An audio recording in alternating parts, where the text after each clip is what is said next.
Chairman Pakistan Tehreek-e-Insaf (PTI) Imran Khan ने शाह महमूद कुरैशी और फवाद चौधरी को हिदायत की है कि अगर हुकूमत फौरी असेंबली तोड़कर इलेक्शन कराना चाहती है तो ही बात करें। अगर दोबारा वही सितंबर-अक्टूबर की बात करते हैं तो बात करने की कोई ज़रूरत नहीं। इस्लामाबाद हाई कोर्ट में पेशी के मौके पर सहाफ़ियों से गैर रस्मी गुफ्तगू करते हुए इमरान खान का कहना था कि 14 मई को भी इलेक्शन नहीं होते तो आइन टूट जाएगा। अगर आइन टूट गया तो फिर जिसका भी जोर होगा इसकी बात चलेगी। इमरान खान का कहना था कि हमने हमेशा सुप्रीम कोर्ट के फैसले माने हैं, हम आइन के साथ खड़े हैं, PDM और हमारा कोई मवाजना नहीं। मैं पहले दिन से कह रहा था कि इलेक्शन की तारीख पर मुज़ाकरात कर सकता हूँ।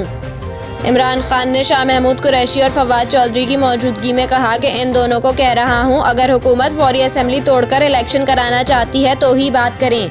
अगर वो दोबारा वही सितंबर-अक्टूबर की बात करते हैं तो बात करने की कोई ज़रूरत नहीं। अब बॉल हुकूमत के कोर्ट में है। एक दिन इलेक्शन कराने हैं तो कराएं। पार्लियामेंट नहीं, आइन सुप्रीम होता है। जनरल रिटायर्ड बाजवा और कश्मीर से मुताल्लिक हामिद मीर के बयान पर इमरान खान का कहना था कि मुझे इससे भी ज़्यादा चीज़ें पता हैं, मगर ये नेशनल सिक्योरिटी का मसला है। मैं नहीं चाहता कि कोई इंटरनेशनल खबर बन जाए और मुल्क का नुकसान हो।